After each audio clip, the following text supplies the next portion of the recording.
शुरुआत में हम वेनेसडे नाम की एक लड़की को देखते हैं जिसका आज स्कूल में पहला दिन था। इसकी हरकतों और पसंद नापसंद की वजह से ये कोई आम लड़की नहीं लगती थी। स्कूल में आकर जब वो अपने लॉकर को खोलती है तो वहाँ उसे उसका भाई बंधा हुआ मिलता है। वो जैसे अपने भाई को पकड़कर खोलने लगती है तो फौरन ही उसे कुछ ख्याल आने लगते हैं, जिसमें वो उन लड़कों को देखती है जिन्होंने उसके भाई को यहाँ बंद किया। वो यहाँ से उन लड़कों के पास जाती है उन्हें सबक सिखाने के लिए, जो पूल में तैरने की प्रैक्टिस कर रहे थे। वहाँ वो पूल में बहुत सारी मछलियों को छोड़ देती है जो काटती हैं। अब सारे बच्चे तो पूल से बाहर आ जाते हैं मगर एक बच्चा नहीं आ पाता और एक मछली उसकी टांग पर काट ले। उसकी हरकत के बाद स्कूल वाले उसे निकाल देते हैं। उसने पहली बार ऐसे नहीं किया था, बल्कि अब से पहले भी वो बहुत सारे स्कूल से निकाली जा चुकी थी। तो इसीलिए उसके माँ बाप उसे एक एकेडमी में ले जा रहे थे, क्योंकि वहाँ वेडनेसडे जैसे बच्चे ही पढ़ते थे, मतलब कि जिनकी हरकतें सबसे हटके होती थी। और वो वहाँ जाना तो नहीं चाहती थी मगर मजबूरन उसे जाना ही पड़ता है। एकेडमी के पास वाले जंगल का सीन देखते हैं जहाँ एक शिकारी शिकार करने आया था। वो जंगल के काफी अंदर जाकर एक जगह पर बैठकर चाय पीने लगता है, मगर तभी कोई चीज अचानक से आकर उस पर हमला कर देती है और बड़ी बेरहमी से उसे मार देती है। वेडनेसडे और उसके माँ बाप एकेडमी पहुंचकर वहाँ के प्रिंसिपल के पास जाते हैं। ये प्रिंसिपल भी वेडनेसडे की तरह ही आउटकास्ट होती है। आउटकास्ट में जलपरी, वेयरवुल्व्स, वैम्पायर्स, चुड़ैल और ऐसे लोग शामिल थे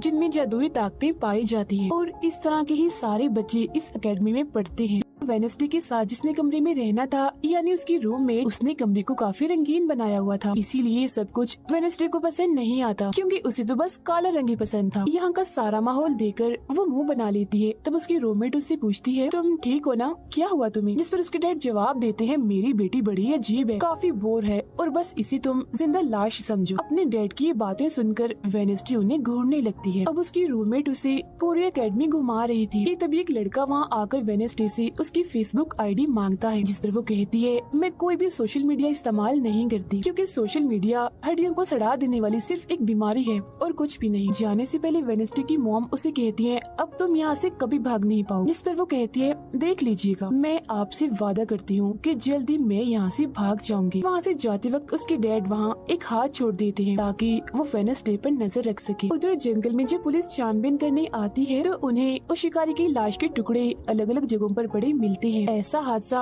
वहाँ पहली बार नहीं हुआ था, बल्कि तीसरी बार ऐसा हुआ कि एकेडमी के इस जंगल में कोई मारा गया। और वेडनेसडे अपने कमरे की सारी रंगीन चीजें हटा देती है और अपने रूममेट से कहती है, शोर मत करो, कमरे में शांति बनाओ, क्योंकि ये मेरे नॉवल लिखने का वक्त। मगर वो तो गाना लगाकर डांस करने लगती है, जिससे वेडनेसडे को गुस्सा आ गया था और वो उसे गाना बंद करने को कहती है। तो वो रूममेट अपने पंजे दिखाकर उसे डराने लगती है, क्योंकि वो थी एक वेयरवुल्फ, मतलब कि आधी इंसान और आधी वुल्फ। तभी इधर एक टीचर आती है जो काफी अच्छी थी और वो वेडनेसडे को वेलकम के तौर पर एक फूल गिफ्ट देती। अब अगले दिन जब वेडनेसडे कहीं जा रही थी तो उसके डैड का छोड़ा हुआ वो हाथ छुप छुप कर उसे देख रहा था और फिर तभी उसके ऊपर एक स्टैचू गिरने वाला था, मगर बिल्कुल ठीक वक्त पर एक लड़का जिसका नाम जेवियर है उसे बचा लेता। लेकिन इस हड़बड़ी में वो बेहोश हो गई थी और जब उसे होश आती है तो बजाय जेवियर का शुक्रिया अदा करने की वो उसे कहती है कि मुझसे ये उम्मीद मत रखना कि मैं तुम्हारी शुक्रगुजार रहूंगी, क्योंकि तुमने मुझे बचाकर गड़बड़ कर दी, मेरी इतनी अच्छी मौत को टाल दिया। जब जेवियर कहता है, मैं तुम्हें काफी पहले से जानता हूँ, जब हम 10 साल के थे तब हमारी मुलाकात हुई थी, हम दोनों खेल रहे थे तो मैं जाकर एक ताबूत में छुप गया, लोग मुझे जलाने ही वाले थे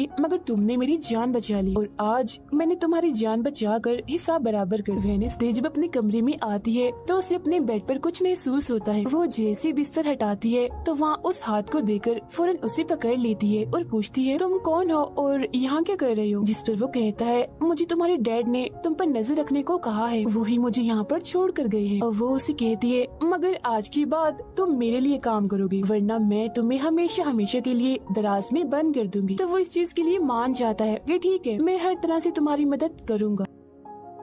अगले दिन प्रिंसिपल वेडनेसडे को एक दिमाग के डॉक्टर के पास ले जाती है, क्योंकि उन्हें भी ऐसा महसूस हुआ था कि वेडनेसडे का दिमागी तवाज़ुन कुछ ठीक नहीं है। मगर वो वहाँ कोई बहाना बनाकर हाथ की मदद से खिड़की खोलती है और वहाँ से भाग जाती। भागते हुए वो एक आदमी से टकरा जाती है, जिससे फौरन उसे ख्याल आता है, जिसमें वो देखती है कि इस आदमी का अभी एक्सीडेंट होने वाला है, जिसमें वो मर गया है बड़ी बेरहमी से। मगर वो इस बारे में उस आदमी को कुछ नहीं बताती, क्योंकि उसे खून खराबा बहुत पसंद। वो एक होटल में जाती जाती है जहाँ उसकी मुलाकात एक वेटर से होती है। वो काफी परेशान दिख रहा था क्योंकि उसकी कॉफी मशीन खराब हो गई। वेडनेसडे उसे कहती है, मैं तुम्हारी कॉफी मशीन ठीक कर सकती, लेकिन इसके बदले तुम्हें मुझे स्टेशन पर छोड़ना होगा, जिसके लिए वो मान भी जाता है और वेडनेसडे उसकी मशीन ठीक कर देती है। जिस पर वो कहता है, बस थोड़ा सा इंतजार करो, मेरी शिफ्ट खत्म होने वाली है, फिर हम चलते। और वेडनेसडे जब वहाँ बैठी इंतजार कर रही थी कि तभी कोई शरारती लड़की आकर उसे परेशान करने लगती है, जिससे उसे गुस्सा आ गया था और वो उन लड़कों को अकेले ही काफी मारती है और अच्छा सबक सिखाती है। अब इतनी ही देर में उस वेटर के डैड, जो एक पुलिस ऑफिसर थे, वहाँ आ जाते हैं। तोड़फोड़ देखकर जब वो अपने बेटे से इस बारे में पूछते हैं तो वो कहता है, कुछ नहीं, बस वो लड़के कस्टमर्स को परेशान कर रहे थे तो इसने उन्हें अच्छा सबक सिखा दिया। तभी यहाँ अकेडमी की प्रिंसिपल भी आ जाती है, उनसे सॉरी बोलकर वेडनेसडे को यहाँ से ले जाती है। रास्ते में वो उस पर काफी गुस्सा करती है कि आखिर तुमने कैसे अकेडमी से भागने की कोशिश की। तभी उन्हें रास्ते में एक एक्सीडेंट हुआ नजर आता है, जो उसी आदमी का था जिससे वेडनेसडे टकराई थी, जो देख प्रिंसिपल घबरा जाती है। कहती है, मेरी दुआ है ड्राइवर को कुछ ना हुआ हो। जिस पर वेडनेसडे कहती है, वो तो मर गया है और उसकी गर्दन भी टूट गई है। फिर अकेडमी में आने के बाद वेडनेसडे गिटार बजाने लगती है। वो काफी अच्छा बजा रही थी, जिसकी धुन प्रिंसिपल के साथ साथ काफी बच्चों को भी पसंद आती। रूममेट जब कमरे में आती है तो उसकी नजर हाथ पर पड़ती है, जिस बारे में वो वेडनेसडे से पूछती है कि ये क्या चीज है, जिस पर वो जवाब देती है कि ये हमारी एडम फैमिली का एक मेंबर है। अब हम एक अनजान लड़के को देखते हैं जो लाइब्रेरी में जाकर एक किताब से एक सफा फाड़ लेता है जिस पर एक तस्वीर बनी हुई। उधर हाथ वेटर के घर पहुंच जाता है, जिसे देख वो काफी डर गया था और उसे मारने लगता है। फिर हाथ उसे बैठने का इशारा करके उसे वेडनेसडे का नंबर देता है और उसे फोन करने का कहता है। फिर जब वेटर उसे कॉल करता है तो वो कहती है कि हमारी अकेडमी में एक त्योहार मनाया जाने वाला है जहाँ सभी बच्चे आएंगे, मैं वहाँ से भागने वाली हूँ और अगर तुम मुझे स्टेशन तक पहुँचा दोगे तो मैं तुम्हें काफी अच्छा इनाम दूंगी। जिस पर वो वेटर मान भी जाता है। जब वो त्योहार में जाती है तो देखती है कि प्रिंसिपल की नजर मुझ पर ही है, इसीलिए वो एक आदमी को पैसे देकर प्रिंसिपल का ध्यान भटकाने का कहती है। अब वेटर वहाँ आकर वेडनेसडे के जाने से पहले उसे उसके डैड का एक पुलिस रिकॉर्ड तोहफे में देता है, जो उसने अपने डैड की फाइल्स में से चुराया था, क्योंकि उसके डैड एक पुलिस ऑफिसर जो थे। अब उस रिकॉर्ड को लेकर जैसे वो यहाँ से जाने लगती है तो तभी वो उस लड़के से टकरा जाती है जिसने बुक में से तस्वीर को फाड़ा था। टकराते ही वेडनेसडे को उस लड़के की मौत के ख्याल आने लगते हैं कि वो थोड़ी देर में मरने वाला है, जो बहुत ही भयानक थी। वो लड़का अब जंगल की तरफ जाने लगता है तो वेडनेसडे भी उसके पीछे जाती है और कहती है, रुक जाओ, जंगल में मत जाओ, तुम्हारी जान को खतरा है, तुम मर जाओगे। मगर तभी वो उसे अपने जादू से उड़ाकर पेड़ पर लगा देता है और कहता है, खतरा मुझे नहीं तुम्हें है, बल्कि तुम खुद ही खतरा हो और मैं सब लोगों को तुमसे बचा रहा हूँ। उस दिन स्टैचू को मैंने ही तुम्हारे ऊपर गिराया था। जिसके बाद वो उसे एक तस्वीर दिखाता है और कहता है, इस तस्वीर में तुम ही हो जिसे मेरी मॉम ने 25 साल पहले बनाया था और ये उस वक्त की बात है जब वो इस अकेडमी में पढ़ती थी। मरने से पहले उन्होंने कहा था कि इस लड़की यानी तुम्हें मुझे रोकना होगा, नहीं तो तुम इस अकेडमी के साथ साथ पूरी दुनिया को ही तबाह कर दोगी। वो बस वेडनेसडे को मारने ही वाला था कि तभी एक बड़ा सा मॉन्स्टर आकर उस पर हमला कर देता है और बड़ी ही बेरहमी से उसे मार देता है। इसके बाद हम वेडनेसडे को उसके कमरे में देखते हैं, क्योंकि उसने यहाँ से भागने के इरादे को खत्म कर दिया था, क्योंकि अब उसके दिमाग में बहुत सारे सवाल थे, जैसे कि मैं इस दुनिया के लिए खतरा कैसे हूँ, एक मॉन्स्टर ने आखिर मेरी जान क्यों बचाई, और साथ ही उसके डैड के खिलाफ पुलिस रिपोर्ट जिसमें उसके डैड के ऊपर एक कत्ल का इल्जाम था। अब अगले दिन पुलिस ऑफिसर वहाँ आते हैं, क्योंकि वेडनेसडे ने ये रिपोर्ट लिखवाई थी कि उस अनजान लड़के की मौत मैंने अपनी आंखों से होती हुई देखी जंगल में। मगर पुलिस को वहाँ ना कोई लाश मिलती है और ना ही कोई ठोस सबूत। तो वो वेडनेसडे से पूछते हैं कि आखिर तुम इतनी रात को जंगल में कर क्या रही थी, जिस पर वो कहती है, मैंने जंगल में उस लड़के को जाते हुए देखा था और जब मैंने उसका पीछा किया तो देखा कि एक मॉन्स्टर ने आकर उसे मार दिया है, जिसके बाद में बेहोश हो गई। तो फौरन प्रिंसिपल पुलिस ऑफिसर से कहती है, उस लड़के का कोई कत्ल नहीं हुआ, वो जिंदा है, बस यहाँ से भाग गया है, इसीलिए आपको वेडनेसडे की बातों का यकीन नहीं करना चाहिए। अक्सर इसे इस तरह के दौरे पड़ते रहते, हम इसका इलाज करवा रहे हैं, जल्दी ये ठीक हो जाएगी। फिर जब प्रिंसिपल वहाँ से जाती है तो वो ऑफिसर से कहती है कि जंगल में कोई तो है जो सबको मार रहा है और उसी ने उस लड़की को भी मारा है। मगर तभी वहाँ वो लड़का आ जाता है जो जिंदा था और बिल्कुल सही सलामत भी। अब अगले दिन जब वेडनेसडे को डॉक्टर के पास ले जाया जाता है तो वो उससे पूछती है कि क्या तुमने ये अफवाह इसलिए फैलाई कि सभी की तवज्जो तुम पर हो जाए, यानी कि तुमने उस लड़के की मौत होते हुए देखा। जिस पर वो कहती है, मैं जानती हूँ मैंने क्या देखा है, ओके, मुझे तुम्हें बताने की कोई जरूरत नहीं। अगले दिन उसे पता चलता है कि उसी लड़के को बगैर किसी वजह से एकेडमी से निकाला जा रहा है, इसीलिए वो अपने साथी उस हाथ को उस लड़के के पीछे लगा देती है। अब प्रिंसिपल के कहने पर वेडनेसडे एक एक्टिविटी में हिस्सा लेती है, जिस मकसद के लिए वो क्लब ज्वाइन करती है, जहाँ उसके साथ सिर्फ एक ही लड़का था जिसके साथ उसकी दोस्ती हो जाती है। फिर जब हाथ उस लड़के के पीछे जाता है तो देखता है कि वो अपना रूप बदल रहा है, जहाँ पहले वो एक बुरा इंसान और फिर एकेडमी के प्रिंसिपल का रूप ले लेता है। जिसके बाद हाथ आकर ये सारी बात वेडनेसडे को बता देता है। अब जब क्लास शुरू होने वाली थी तो जेवियर उसे कहता है कि मेरी साथ वाली सीट खाली है तो तुम यहाँ बैठ जाओ, तो वो उसके साथ आकर बैठ जाती है। जेवियर यहाँ मकड़ी की तस्वीर बना रहा था और फिर अपने जादू से वो उसे जिंदा भी कर देता है, मगर एक ही झटके में वेडनेसडे उसे मार देती है और उसकी राख उड़ा देती है। अब एक लड़की जो काफी बदतमीज थी और विलन भी थी, उसकी और वेडनेसडे के बीच काफी बहस हो जाती है, क्योंकि दोनों ही एक दूसरे से काफी चिढ़ती थी, एक दूसरे को जरा भी पसंद नहीं करती थी। और इसके बाद वेडनेसडे अपनी जगह अपनी रूममेट को उस क्लब में भेज देती है, जहाँ वो एक्टिविटी की प्रैक्टिस कर रही थी, और खुद वो अकेली ही चली जाती है एकेडमी की उस जंगल में मॉन्स्टर को ढूंढने के लिए। वेडनेसडे को वहाँ उस अनजान लड़की का टूटा हुआ चश्मा भी मिलता है, वही अनजान लड़का जिसे मॉन्स्टर को मारता हुआ इसने देखा था। और अब जैसे ही वो इस चश्मे को छूती है तो लाइब्रेरी में उसे वहाँ एक किताब भी दिखती है, तो वो उस किताब को खोजने लाइब्रेरी में चली जाती है, मगर उसे वहाँ उस तरह की कोई भी किताब नहीं मिलती। जिसके बाद वो चुपके से जेवियर के कमरे में चली जाती है, क्योंकि वो लड़का और जेवियर एक ही कमरे में रहती थी। वेडनेसडे और हाथ यहाँ पर उस किताब को ढूंढ रहे थे, मगर तभी यहाँ जेवियर आ जाता है, जिस वजह से वो बेड के नीचे छुप जाते हैं। तभी जेवियर के पास वो विलन लड़की भी आती है और उसे कहती है, तुम मुझसे क्यों नाराज हो,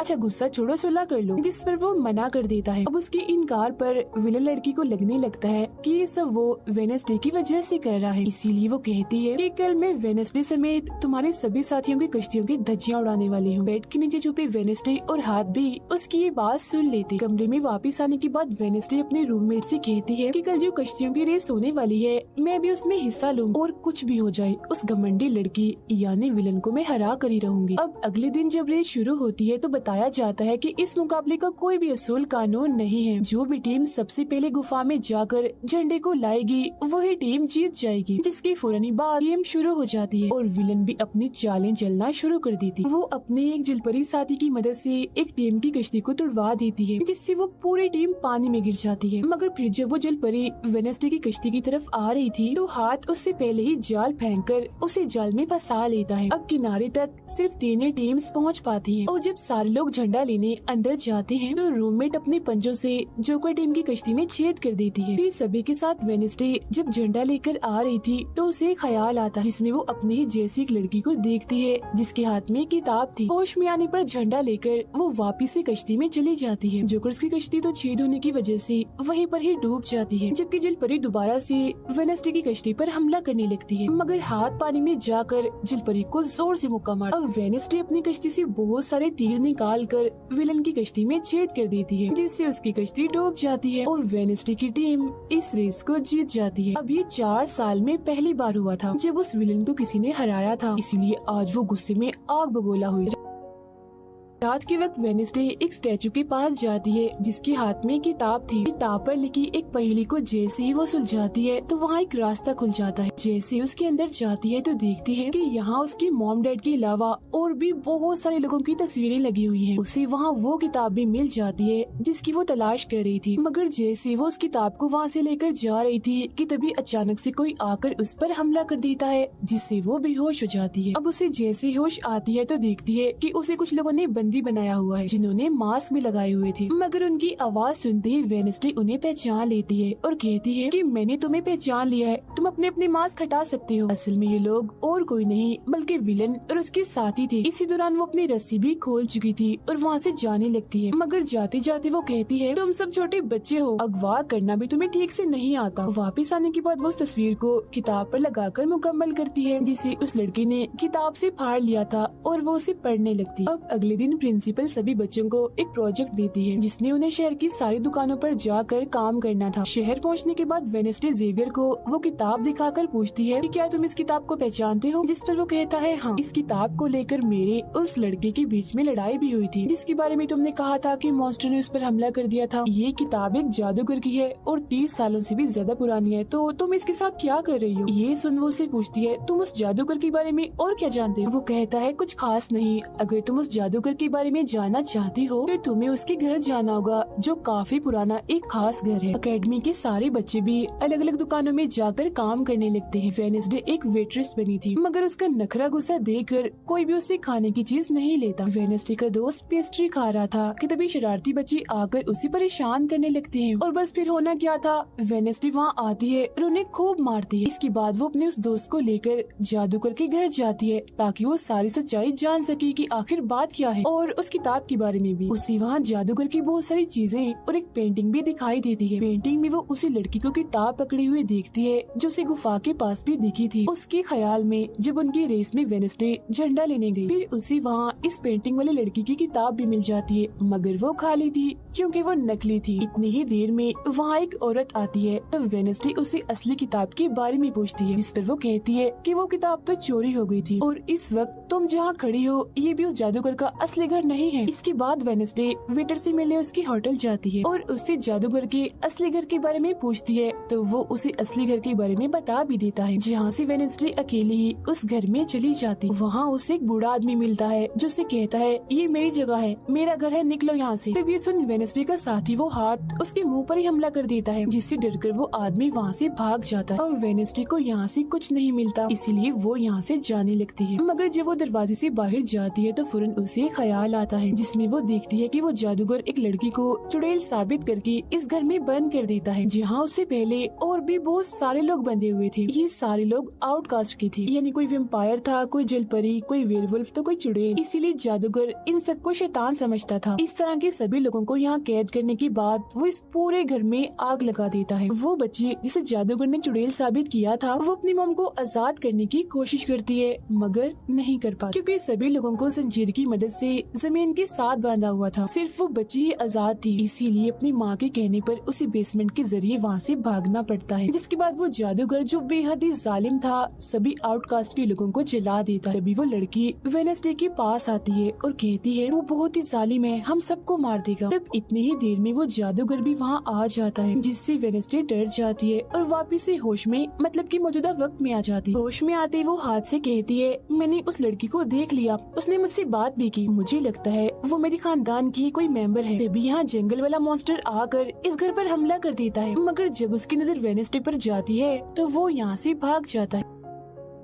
वेडनेसडे और हाथ उसका पीछा करते हैं, मगर देखते हैं कि मॉन्स्टर के कदमों के निशान तो इंसानी पैरों के निशान में बदल गए। अगले दिन उस जादूगर की मूर्ति को इज्जत के तौर पर इस जगह पर लगाया जाने वाला था, क्योंकि शहर के लोग तो उसे अपना हीरो ही मानते थे। और आज वेडनेसडे को वहाँ गिटार बजाने के लिए बुलाया गया था, लेकिन वो लोग जैसे मूर्ति लगाकर अपना काम करने लगते हैं तो तभी वो हाथ तीली फेंककर मूर्ति को आग लगा देता है, क्योंकि वेडनेसडे के कहने पर उसने पहले ही मूर्ति पर पेट्रोल डाल दिया था। आग देखकर सारे लोग वहाँ से भाग जाते हैं, मगर वेडनेसडे अभी भी वहाँ बैठी गिटार बजा रही होती है। साथ ही वो मूर्ति को जलता हुआ देखकर खुश भी हो रही थी। अब प्रिंसिपल को वेडनेसडे पर ही शक था, मगर उसके खिलाफ प्रिंसिपल के पास कोई सबूत नहीं था। अब जादूगर के जिस पुराने घर में वेडनेसडे गई थी, जहाँ वो बूढ़ा आदमी था, वो अभी भी वहीं रुका हुआ था, मगर तभी वो मॉन्स्टर वहाँ आता है और उस बूढ़े आदमी पर हमला कर देता है। लेकिन मरते मरते वो बूढ़ा आदमी मॉन्स्टर की 2-3 तस्वीरें अपने कैमरा में बना ही लेता है। पुलिस को जब ये खबर मिलती है तो फौरन छानबीन करने पहुँच जाती है, जहाँ उन्हें बूढ़े आदमी के कैमरा से मॉन्स्टर की तस्वीर भी मिल जाती है।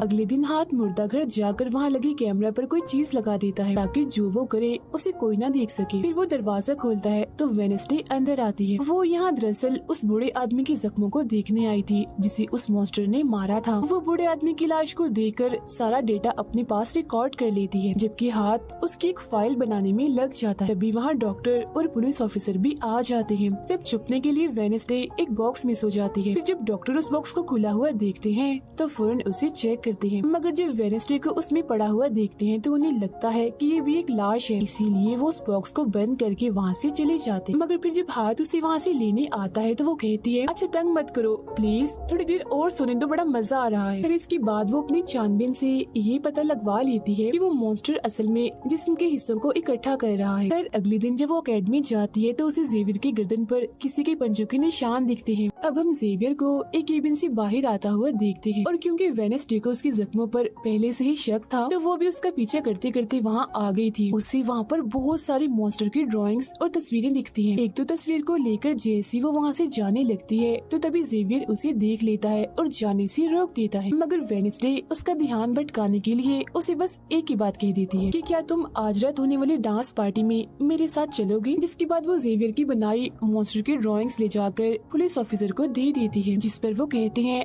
इससे हम किसी को भी नहीं पकड़ सकते, कोई ठोस सबूत लेकर आओ। अब वेडनेसडे अपनी सारी रिसर्च को अपने दोस्त के सामने रख देती है ताकि वो उसकी मदद कर सके। उनमें से एक ड्राइंग को देखकर उसका दोस्त कहता है कि मैं इस जगह के बारे में जानता हूँ। जिसके बाद वो वेडनेसडे को उस जगह पर ले जाता है जो एक गुफा थी, जिसके अंदर जाकर उन्हें बहुत सारी हड्डियाँ और एक हथकड़ी भी मिलती है। थोड़ा छानबीन करने पर उसे वहाँ एक नोकदार बड़ा सा नाखून भी मिलता है, जिसे वो अपने पास रख लेती है। जिसके बाद वो जेवियर के पेंटिंग वाले केबिन में जाती है और डस्टबिन से एक कपड़ा जिस पर खून लगा हुआ था उसे निकाल कर अपने पास रख लेती। फिर जैसे वो वहाँ से जाने लगती है तो तभी वहाँ जेवियर आ जाता है और उसे पूछता है तुम यहाँ मेरे केबिन में क्या कर रही हो। उसकी बात डालकर वो उसे पूछती है ये जो चोट तुम्हारी गर्दन पर है ये तुम्हें कैसे लगी। तब वो बताता है कि पिछले कुछ दिनों से ये मॉन्स्टर मेरे सपनों में आ रहा है, इसीलिए मैं इसकी ड्राइंग्स बनाता हूँ। मगर एक दिन मैंने अपने जादू पर से कंट्रोल खो दिया और ड्राइंग के अंदर से मॉन्स्टर की पंजे ने निकलकर मुझे नोच लिया। लेकिन अब क्योंकि वेडनेसडे उस पर शक कर रही थी इसलिए वो उस पर काफी गुस्सा करता है और फौरन उसे यहाँ से जाने का कहता है। अब वेडनेसडे वो खून लगा कपड़ा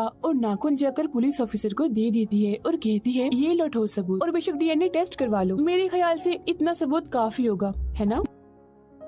वो अपने दोस्त के पास जाती है और कहती है कि डांस पार्टी में जाने के लिए हमारे साथ कोई नहीं है, तो हम ऐसा करते हैं डांस पार्टी में नहीं जाते बल्कि गुफा में जाकर मॉन्स्टर को ढूंढते। जिसके बाद रात को वेडनेसडे अपने दोस्त के साथ जंगल में जाने की तैयारी कर रही थी, मगर तभी उसके दरवाजे पर वेटर तैयार होकर आता है क्योंकि हाथ ने उसे वेडनेसडे की तरफ से डांस पार्टी में चलने की दावत भेजी थी। अब क्योंकि वेटर काफी खुश था तो वेडनेसडे उसका दिल तोड़ना नहीं चाहती थी, इसीलिए वो अपने गुफा में जाने वाले प्लान को खत्म करके वेटर के साथ पार्टी में जाने का फैसला करती है। जब वेडनेसडे वहाँ से जाने लगती है तो उसका दोस्त वहाँ आता है तो वो उसे कहती है आई एम सॉरी मैं पार्टी में जा रही हूँ, हम ऐसा करते हैं कल गुफा में जाएंगे।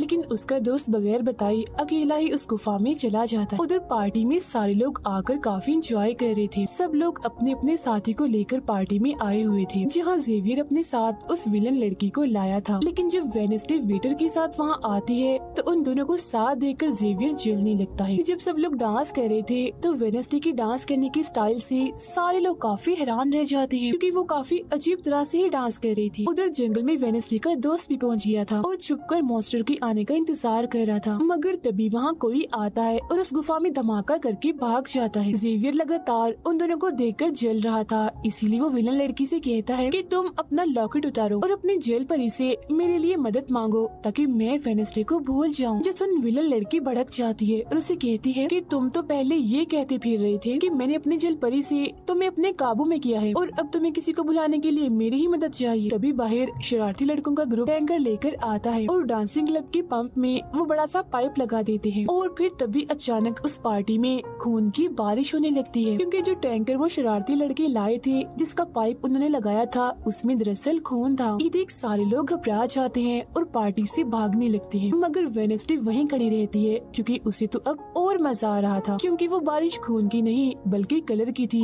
जिसमें वो काफी एंजॉय कर रही थी। तभी वेडनेसडे को एक ख्याल आता है जिसमें वो देखती है कि उसका दोस्त अकेला ही जंगल में चला गया है जहाँ वो मुसीबत में है, उसकी जान खतरे में है, इसीलिए वो जंगल की तरफ उसे बचाने के लिए भाग जाती है। उसके दोस्त के पीछे दरअसल वो मॉन्स्टर पड़ गया था जिससे बचकर वो भाग रहा था। वो मॉन्स्टर एक बार उस पर हमला करता ही है कि तभी वेडनेसडे उसे ढूंढते हुए वहाँ आ जाती है। तब मॉन्स्टर उसे देखकर वहाँ से भाग जाता है। वो अपने दोस्त को बेहोश पड़ा हुआ देखकर काफी घबरा जाती है। इतनी ही देर में उसकी टीचर भी उसका पीछा करते करते वहाँ आ गई थी, जिसके बाद उसकी दोस्त को हॉस्पिटल ले जाया जाता है और वेडनेसडे खुद वापस अपने अकेडमी में आ जाती है जहाँ वो अपने डैड पर लगी इल्जाम को सुलझाने की कोशिश कर रही थी कि आखिर सच क्या। अकेडमी में सारे माँ बाप अपने बच्चों से मिलने आते हैं क्योंकि आज मीटिंग थी। प्रिंसिपल सबको बताती है कि वेडनेसडे के दोस्त की हालत में सुधार हो रहा है, कुछ दिन के बाद ठीक होकर वो वापिस आ जाएगा। मगर दूर खड़ी वेडनेसडे अपने रूममेट को बताती है कि ये झूठ है, वो तो कोमा में है बेचारा। तभी यहाँ दोनों के माँ बाप आ जाते हैं और ये उनसे मिलने चली जाती। वेडनेसडे अपने मॉम डैड को बताती है कि जब से आपने मुझे यहाँ छोड़ा है मेरे ऊपर बहुत सारे हमले हुए हैं। अब इन सभी को अपनी अपनी फैमिली से मिलता हुआ दूर खड़ी जेवियर और विलन लड़की देख रहे हैं क्योंकि उनकी मॉम डैड आज भी नहीं आई। अब विलन लड़की सुधर गई होती है, साथ ही उसकी जेवियर के साथ दोस्ती भी हो गई थी, तो अब से हम उसे जेवियर की दोस्त कहें। तब इतनी ही देर में उसकी मॉम भी इधर आ जाती है, जिसे देखकर वो काफी हैरान थी। वेडनेसडे के माँ बाप प्रिंसिपल से मिलते हैं तो वो कहती है कि वेडनेसडे काफी अजीब तरह से सबसे पेश आती है, इसे डॉक्टर के पास ले जाए इलाज करवाने के लिए। अब इससे पहले वहाँ उसके माँ बाप कुछ कहते फौरन वो बोल पड़ती है कि रुकिए जरा डैड, मैं आपसे कुछ पूछना चाहती हूँ। ये देखिए एक लड़का जिसका नाम गैरेट है, इसकी कत्ल का इल्जाम आपके सर पर क्यों है और ये कौन था? तो वेडनेसडे की मॉम उसे कुछ भी बताने से इनकार कर देती है, तो वो अपनी मॉम को ये कहकर यहाँ से चली जाती है कि मत बताइए, बाकी सबूत मैं खुद ढूंढ लूँ। वो सीधा जाती है हॉस्पिटल अपने दोस्त से मिलने, जहाँ उसका ख्याल वेडनेसडे का साथी हाथ रख रहा था। अब पता चलता है कि डॉक्टर ने अपनी जान ले ली है और ये डॉक्टर वही था जिसकी मुर्दा खाने से वेडनेसडे बूढ़े आदमी की लाश को देखने आई। मरने से पहले डॉक्टर ने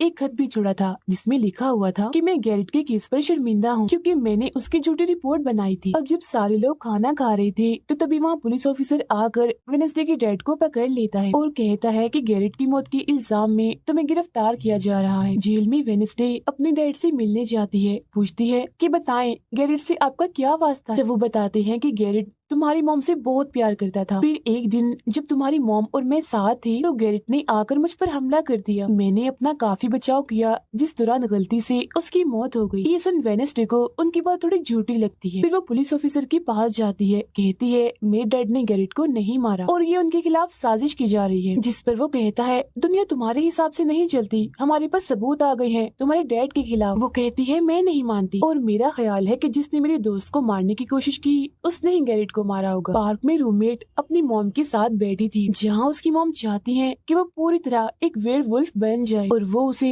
एक डॉक्टर के पास जाने का कहती है, मगर रूममेट ऐसा नहीं चाहती, इसलिए वो यहाँ से चली जाती है। अब वेडनेसडे अपनी मॉम के पास जाती है ताकि वो सारी सच्चाई जान सके। उसकी मॉम खुफिया लाइब्रेरी में थी। वो अपनी मॉम से कहती है कि आपने मुझे इस अकेडमी में इसलिए भेजा ना ताकि मैं हमेशा आपकी परछाई बन के रहूं। जिस पर उसकी मॉम कहती है कि ये सिर्फ अकेडमी ही नहीं बल्कि पहले यहाँ एक ग्रुप हुआ करता था जिसकी बुनियाद तुम्हारे डैड की फैमिली की एक औरत ने रखी थी जिसका नाम गुडी था। वो कहती है मैं ये जानना चाहती हूँ कि डैड ने तो गैरेट को नहीं मारा तो फिर किसने मारा है। तब उसकी मॉम सच्चाई बताती है कि जब मैं वहाँ गई तो मैंने देखा कि तुम्हारे डैड और गैरेट आपस में लड़ रहे थे। मैंने उन्हें रोकने की कोशिश की मगर गैरेट तुम्हारे डैड को काफी बुरी तरह से मार रहा था। मैंने फौरन तलवार उठा ली और फिर जैसे गैरेट मेरे पास आने लगा तो तलवार उसके आर पार हो गई और वो मारा गया, मगर तुम्हारे डैड ने मेरी जान बचाने के लिए तलवार मुझसे ले ली ताकि सारा इल्जाम उन पर आ जाए। वेडनेसडे कहती है मगर मुझे पता चला था कि जब गैरेट मरा तो उसके मुंह से झाग निकल रही थी। ऐसा तो सिर्फ तब होता है जब किसी ने जहर लिया हो। अब सच पता करने का सिर्फ एक ही रास्ता है, गैरेट की कब्र को खोदना। जिसके बाद वो अपनी मॉम के साथ मिलकर गैरेट की कब्र को खोद देती है और वहाँ से उसकी एक उंगली ले लेती है। मगर तभी इधर पुलिस आकर उन दोनों माँ बेटी को गिरफ्तार कर लेती है। जेल में वेडनेसडे गैरेट की उंगली अपने मॉम डैड को दिखाती है, कहती है कि उसकी मौत जहर से हुई थी। मगर जैसे उसके हाथ इस उंगली पर लगते हैं उसे फौरन एक ख्याल आता है जिसमें वो देखती है कि गैरेट के डैड ने उसे जहर दिया था ताकि वो इस पूरे अकेडमी के लोगों को मार डाले। मगर जब उसकी लड़ाई वेडनेसडे के डैड से हुई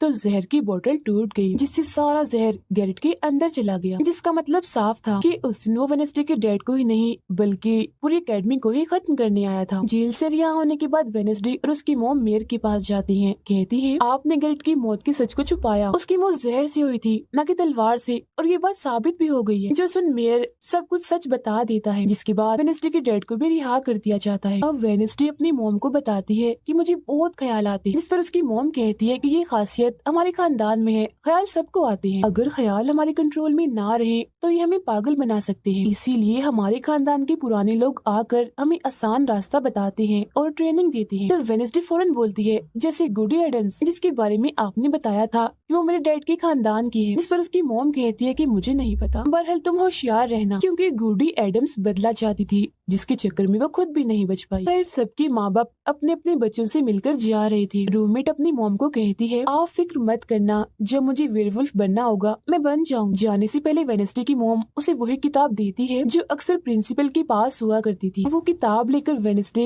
प्रिंसिपल के पास जाती है, कहती है कि उस अनजान लड़की को आपने मारा था, मैंने देखा था, जिसके बारे में मैंने कहा था कि उसे मॉन्स्टर ने मारा है, क्योंकि वो आप ही हो जो खुद को बदल बदल कर लोगों को मार रही हो। मैं ये बात अब पुलिस को बता दूंगी। जिस पर प्रिंसिपल कहती है, नहीं, उसे मैंने नहीं मारा, बल्कि वो तो अपनी ताकतों पर से कंट्रोल खो बैठा था और उस दिन उसने तुम्हें मारने की भी कोशिश की थी। इनकी बातों के दौरान इन्हें बाहर से शोर सुनाई देता है। ये चेक करने जब वहाँ जाती हैं तो पता चलता है कि बाहर ग्राउंड में आग से कुछ लिखा हुआ। और वेडनेसडे अपने चारों तरफ मोमबत्तियां जला के बैठी थी, क्योंकि वो गुडी को बुलाने की कोशिश कर रही। मगर तभी इधर उसकी रूममेट आ जाती है, साथ ही उसे एक खत भी मिलता है जिसमें कोई उसे गुफा में मिलने बुलाता है। जब वेडनेसडे अपनी रूममेट के साथ वहाँ जाती है तो गुफा के अंदर जाने के बाद उसे एहसास होता है कि यहाँ कोई है। यहाँ दरअसल जेवियर और उसके साथी थे जो वेडनेसडे को सरप्राइज देना चाहते थे, क्योंकि आज उसकी बर्थडे थी। यहाँ वेडनेसडे को एक लाइन लिखी हुई दिखती है कि जब मैं लौटूंगा तो शोले बरसेंगे। इसे जैसी वो हाथ लगाती है तो उसे ख्याल आता है, जिसमें वो उसी लड़की से मिलती है जो अक्सर उसे नजर आया करती थी, और ये और कोई नहीं बल्कि गुडी ही है। वो वेडनेसडे को एक महल दिखाकर कहती है कि अगर तुम्हें उस जादूगर के बारे में जानना है तो तुम्हें इस महल को ढूंढकर यहाँ आना होगा। जब वो ग्राउंड में खड़ी उस लाइन को देख रही थी जहाँ आग से कुछ लिखा था, तो तभी उसके पास जेवियर आता है, जिससे वो बात नहीं करती क्योंकि नाराज थी। उसे लग रहा था कि हो ना हो जेवियर ही वो मॉन्स्टर है। फिर वो अपने दोस्त के पास हॉस्पिटल जाती है जो अभी भी बेड पर था और उसकी हालत भी खराब थी, इसीलिए वो उसे कोई बात नहीं कर पाती। अब वेडनेसडे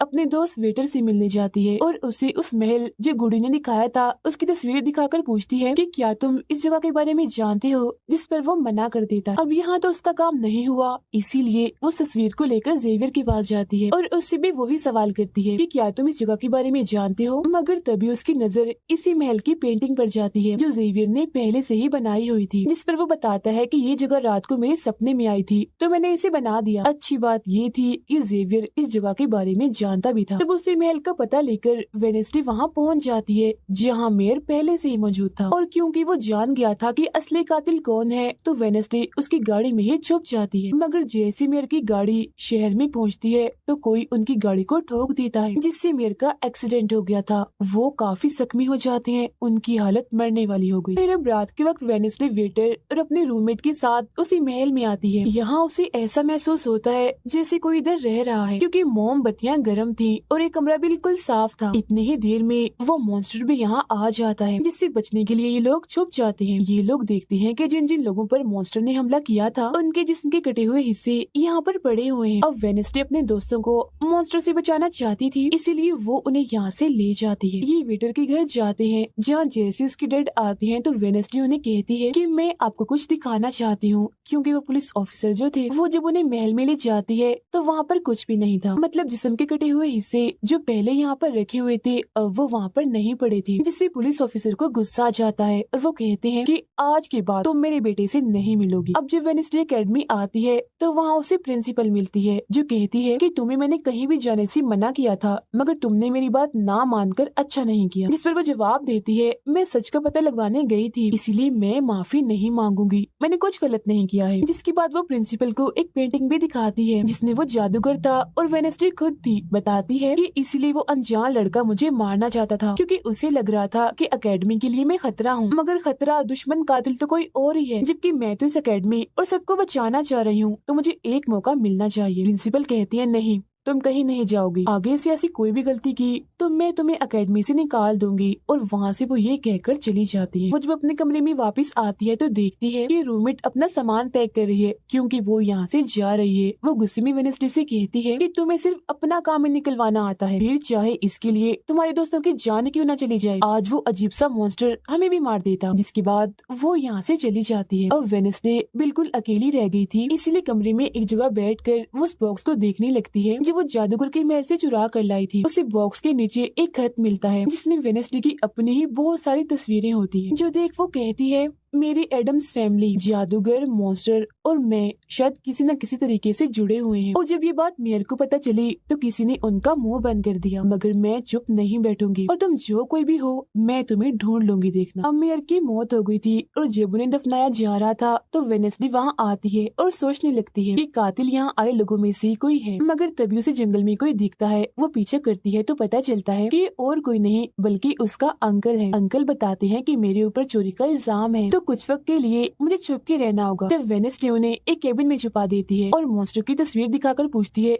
कि आप इसके बारे में कुछ जानते हैं, जिस पर वो कहते हैं मैं ज्यादा कुछ तो नहीं जानता, अगर तुम्हें इसके बारे में जानना है तो तुम्हें खुफिया लाइब्रेरी में जाना होगा। वहाँ एक तिजोरी में डायरी है जिसमें इस मॉन्स्टर के बारे में सब लिखा है। आधी रात को वेनेसडे उस लाइब्रेरी में जाती है जहाँ जेवियर पहले से ही मौजूद था। तब ये उसे कहती है जहाँ जहाँ मॉन्स्टर से हमला हुआ है वहाँ तुम पाए गए हो तो हो ना हो मॉन्स्टर तुम ही हो, मगर वो उसकी बात को अनसुनी करके यहाँ से चला जाता है। तभी इधर उसके अंकल आते हैं। ये मिलकर डायरी को ढूंढ लेते हैं जिसमें इस मॉन्स्टर के बारे में सब कुछ लिखा था कि ये मॉन्स्टर किसी के कंट्रोल में भी आ सकता है और फिर बस ये अपने मालिक के कहने पर ही काम करता है। रात के वक्त वो अपने साथी हाथ को कहती है कि मैं वेटर से मिलने जा रही हूँ, तब तक तू मेरी डायरी का ख्याल रखना। कि जब वेटर के साथ गुफा के अंदर जाती है तो देखती है कि यहाँ उसने गुफा को सजाया हुआ है क्योंकि वो उसे शादी के लिए पूछने वाला था। वापिस आकर वेनेसडे देखती है कि उसके कमरे का सारा सामान इधर उधर बिखरा पड़ा है और उसकी डायरी कोई चुरा कर यहाँ से ले गया है। फिर जैसे वो अपने साथी हाथ को देखती है तो घबरा जाती है क्योंकि उसकी हथेली में किसी ने चाकू आर पार कर दिया था और अब उसमें जान नहीं थी, वो मर गया था। फिर वो हाथ को लेकर जल्दी से अपने अंकल के पास आती है और दुखी होती हुई कहती है प्लीज अंकल कैसे भी करके हाथ को जिंदा कर दीजिए। तब अंकल बार बार बिजली के झटके उसे देते हैं जिससे वो जिंदा हो जाता है। वो उसे पूछती है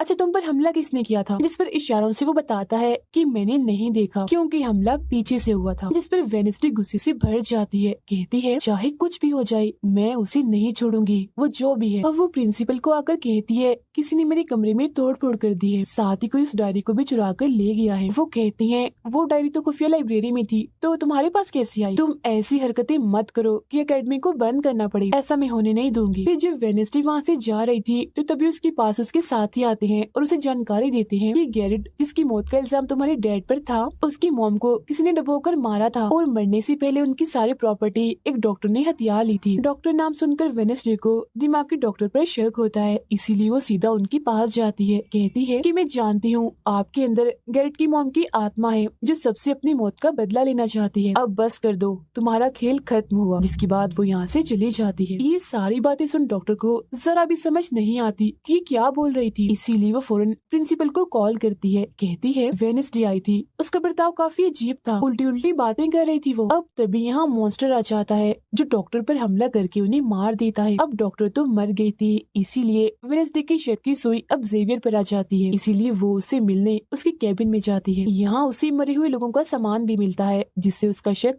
और पक्का हो जाता है। अब तभी इधर पुलिस भी आकर जेवियर को पकड़ लेती है क्योंकि पुलिस को यहाँ पर वेनेसडे ने ही बुलाया था। अब जब वेनेसडे कमरे में आती है तो उसकी रूममेट वापस आ गई थी। कहती है तुम्हारा और मेरा कोई ताल्लुक है, मैं तुम्हारे साथ रहना चाहती हूँ, मैंने तुम्हें और हाथ को बहुत याद किया। फिर इसके बाद वेनेसडे वेटर के पास जाती है जहाँ उसे फिर से कुछ ख्याल आने लगते हैं जिनमें वो देखती है कि मॉन्स्टर और कोई नहीं बल्कि वेटर ही है जिसे वो पसंद करती है। मगर फिलहाल वो उसे कुछ नहीं कहती, उसे एक जगह पर लाती है और फिर कहती है कि जेवियर को तो फंसाया जा रहा है जबकि असली मॉन्स्टर तो तुम ही हो, मगर वो इसके लिए बार बार मना करता है। तभी यहाँ वेनेसडे के सारे दोस्त भी आ जाते हैं और वेटर को पकड़कर कुर्सी से बांध देते हैं। अब वेनेसडे उस पर जुल्म करना चाहती है मगर उसके दोस्त ऐसा करना नहीं चाहते, इसीलिए वो यहाँ से चले जाते हैं। फिर जैसे ही वो वेटर को मारने के लिए आगे बढ़ती है कि तभी वेटर के डैड पुलिस ऑफिसर यहाँ आ जाते हैं और वेनेसडे को गिरफ्तार कर लेते हैं। हालांकि वो उन्हें कहती भी है कि असली कातिल आपका बेटा है, वही मॉन्स्टर है ये, मगर वो उसकी एक नहीं सुनते। फिर जब वो यहाँ से जा रही थी तो वेटर उसके पास आता है, कहता है कैसा लगा हारना, अभी तो और भी बहुत कुछ होना बाकी है बच्चों। जिसके बाद प्रिंसिपल भी वेनेसडे को कह देती है कि तुमने सारी हदें पार कर दी, इसीलिए तुम्हें एकेडमी से निकाला जा रहा है। लेकिन अभी भी वो बार बार एक ही बात कह रही थी कि वेटर ही असली मॉन्स्टर है, मगर फिर भी वो उसकी एक नहीं सुनती और जाने का कहती है। तब आखिरी बार वेनेसडे जेवियर से मिलने जाती है जो जेल में बंद था और उससे नाराज भी था क्योंकि वेनेसडे ने ही उसे पुलिस के हवाले किया था। हालांकि वो उसे बताती भी है कि मॉन्स्टर वेटर है और उसने मेरे जरिए तुम्हें फंसाया है। वो उसकी एक नहीं सुनता, कह देता है कि सारी मुसीबत की जड़ तुम हो। अगर तुम ये एकेडमी छोड़ के चली जाओगी तो कुछ भी गलत नहीं होगा। ये बात सुनने के बाद वो एक सेकंड भी नहीं रुकती और यहाँ से चली जाती है। वो अपने कमरे में आकर अपना सारा सामान पैक करती है, जिसके बाद वो सभी से आखिरी मुलाकात करती है। सबसे आखिर में वो अपने दोस्त से मिलने हॉस्पिटल में जाती है। कहती है मैं तो जा रही हूँ, तुम अपना ख्याल रखना और हाँ बाहर मत निकलना, बाहर मॉन्स्टर हो सकता है। और उस दिन गुफा में धमाका करने वाला और कोई नहीं बल्कि प्रिंसिपल ही थी। जिस पर वो कहता है नहीं, धमाका करने वाले के जूते लाल थे, जबकि प्रिंसिपल कभी भी लाल जूते नहीं पहनती। ये बात सुनकर वेडनेसडे को पता चल जाता है कि असली कातिल कौन है। वो अपनी उसी टीचर के पास जाती है जिसे सब पसंद करते थे और कहती है बाकी लोग तो बिला वजह मारे गए हैं, जबकि असली कातिल तो तुम ही हो। तुमने ही वेटर को अपने कंट्रोल में करके उसे मॉन्स्टर बनाया और धीरे धीरे उसे अपना गुलाम बना लिया। अपने इशारों पर नचाकर लोगों को उसके जरिए मरवाया। तभी यहाँ वेटर भी आ जाता है, जिसे वो टीचर कहती है जल्दी करो, वेडनेसडे को मार दो। लेकिन दरअसल ये वेटर नहीं थी बल्कि प्रिंसिपल थी, जो रूप बदल कर यहाँ पर आई थी। और अब टीचर प्रिंसिपल के गले में जहर का इंजेक्शन घुसा देती है, जिससे प्रिंसिपल बेचारी मारी जाती है। फिर वो वेडनेसडे को भी बांध कर जादूगर की गुफा में ले आती है। गुफा में आकर वेडनेसडे को पता चल जाता है कि जिन मरे हुए लोगों के जिस्म के हिस्सों को इकट्ठा किया गया था वो दरअसल जादूगर को दोबारा से जिंदा करने के लिए किए गए थे। तभी यहाँ टीचर जो असली विलन थी वेडनेसडे को बताती है कि जब गुडी ने जादूगर को मारा था तो गुडी ने अपने खून से जादूगर की कब्र पर एक ताला लगा दिया था और अब जादूगर को जिंदा करने के लिए हमें गुडी की फैमिली मतलब एडम्स फैमिली के ही किसी इंसान का खून चाहिए, साथ ही पूरे चांद की रात भी हो। और अब हमें ये सुनहरी मौका मिल गया है जादूगर को जिंदा करने का, क्योंकि एडम्स फैमिली से तुम हो और आज पूरे चांद की रात भी है, हम तुम्हारा खून लेंगे। जिसके बाद टीचर वेडनेसडे के हाथ पर कट लगा देती है, जिससे उसका खून निकलने लगता है। फिर वो उसके खून से जादूगर की कब्र का ताला खोल देती है और फिर अगले ही पल जादूगर भी जिंदा होकर अपनी कब्र से बाहर आ जाता है। बाहर आते ही वो वेडनेसडे को चाकू मार देता है, जिससे वो जख्मी हो जाती है। इसके बाद वो एकेडमी को खत्म करने के लिए चला जाता है। अब तभी यहाँ गुडी एडम्स आती है और वेडनेसडे को बिल्कुल ठीक कर देती है, मतलब कि उसके जख्म, और कहती है मैंने तुम्हें ठीक तो कर दिया है मगर अब के बाद मैं तुम्हें नजर नहीं आऊंगी। जंगल की रास्ते से जब वेडनेसडे जा रही थी तो तभी उसके सामने वेटर आ जाता है। उसे टीचर कंट्रोल कर रही थी, इसीलिए वो मॉन्स्टर बनकर उस पर हमला कर देता है। वो बस उसे मारने ही वाला था कि तभी यहाँ एक वेयरवुल्फ आ जाती है, जो और कोई नहीं बल्कि रूममेट थी, जो आज पहली बार वेयरवुल्फ बनी थी, वो भी सिर्फ वेडनेसडे को बचाने के लिए। यहाँ वेयरवुल्फ और मॉन्स्टर के बीच काफी खतरनाक लड़ाई होती है, जिसमें वेयरवुल्फ मॉन्स्टर पर भारी पड़ रही थी और उसे काफी मारती है, अच्छा मजा चखाती है। इसके बाद वेडनेसडे जादूगर से लड़ने उसे रोकने के लिए एकेडमी में आ जाती है, जहाँ वेडनेसडे को बचाने के लिए जेवियर पहुँच जाता है। अब जैसे जादूगर जेवियर को मारने वाला था तो तभी सामने वेडनेसडे आ गई थी और वो बेचारी खुद जख्मी हो जाती है, मगर फिर भी वो जेवियर को कहती है कि तुम यहाँ से जाओ और बाकी एकेडमी वालों को बाहर निकालो, क्योंकि ये हम जैसे आउटकास्ट के लोगों को नहीं छोड़ेगा। जिसके बाद वो फिर से खड़ी हो जाती है, उसके हाथ में तलवार भी थी, जिसकी मदद से वो जादूगर से लड़ती है, मगर जादूगर काफी ताकतवर था, इसीलिए वो उसके सामने नहीं टिक पाती। वो बस उसे मारने ही वाला था कि तभी इधर जेवियर की दोस्त आकर जादूगर का ध्यान भटका देती है, जिस दौरान मौका देकर वेडनेसडे उठती है और तलवार के एक टुकड़े को जादूगर के दिल के आर पार कर देती है, क्योंकि ऐसा उसे गुडी एडम्स ने करने को कहा था। जहाँ जादूगर एक बार फिर से मर जाता है और उन्हें उसका जिस्म जलने लगता है और राख बनकर उड़ जाता है। जादूगर के मरते ही यहाँ वो टीचर आ जाती है, जिसके हाथ में गन थी, जिसे वो वेडनेसडे पर तान देती है क्योंकि वो उसे मारना चाहती है। मगर तभी यहाँ वेडनेसडे का दोस्त भी आ गया था, जिसके पास बहुत सारी मधुमक्खियाँ थी। वो उन सभी मधुमक्खियों को टीचर पर छोड़ देता है, जिससे उसका भी काम तमाम हो जाता है। जब वेडनेसडे अपने मिशन में कामयाब होकर बाहर आती है जहाँ सारे लोग खड़े थे, तो वो वहाँ अपने रूममेट को भी देखती है, जो अब वेयरवुल्फ से अपने असली रूप में आ गई थी। यहाँ वो दोनों पहली बार गले मिलती हैं, मगर हैरत अब वेडनेसडे को कोई भी ख्याल नहीं आ रहा था। कुछ वक्त के बाद वेडनेसडे अपना नॉवल भी पूरा कर लेती है, मगर वो इसका एंड नहीं करती, इन्हीं की उसे खत्म नहीं करती और आगे बस एक सवालिया निशानी छोड़ देती है। वो जेवियर से मिलने जाती है, जहाँ वो उसे गिफ्ट देता है जिसमें मोबाइल था। वो इस गिफ्ट को ले तो लेती है मगर कुछ नहीं कहती और वहाँ से चली जाती है। फिर जब वो अपनी गाड़ी में थी तो उसके पास मैसेज आता है, जिसमें उसकी कुछ तस्वीरें थी और साथ ही ये मैसेज भी था कि मैंने तुम पर नजर रखी हुई है, जिससे वो सोच में पड़ जाती है कि टीचर तो मर गई है, मगर अब उसके बाद ये कौन है जो सब कर रहा है। इसी सोच में वो अपने घर के लिए निकल जाती है, जिसके बाद हम पुलिस की गाड़ी को देखते हैं, जिसमें वो वेटर को बांधकर कहीं ले जा रहे थे, क्योंकि उन्हें भी पता चल गया था कि यही असली मॉन्स्टर है, इसे बस कोई कंट्रोल करता है। मगर तभी अचानक से वेटर दोबारा मॉन्स्टर बन जाता है और सभी पुलिस वालों को मार देता है, जिसका मतलब ये था कि टीचर की तरह अभी भी कोई है जो इसे कंट्रोल कर रहा है और वो लोगों को मरवाता रहेगा इसके जरिए। और ये अनजान इंसान वही हो सकता है जिसने वेडनेसडे को मैसेज किया, यानी कि अभी भी कोई है जो एकेडमी को बंद करवाने में लगा है और मॉन्स्टर के जरिए खून खराबा कत्ल होना आम ही रहेगा। और इसी के साथ ही ये सीजन इधर ही खत्म हो जाता है।